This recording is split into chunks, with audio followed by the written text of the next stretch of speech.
Welcome, in front of me is HP EliteBook 745, and in this video I will show you how to enable or disable fast charging feature on this laptop. To toggle this feature, you're gonna have to enter BIOS menu, and to do that, simply turn your PC off, then power it on by short pressing the power button, and while your device is powering on, start repeatedly clicking F10 until you enter BIOS. And once you are here, you're gonna have to go to advanced section. By the way, you can navigate in BIOS using your touchpad. So once you are in advanced section, go to system option menu and hit the checkbox next to fast charge if you want to enable or disable it.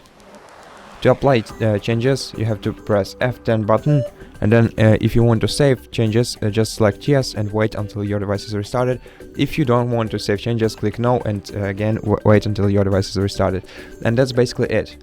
Thank you for watching this video. If you liked it, consider subscribing to our channel, leave us a like in the comment below, and I'll see you in the next one.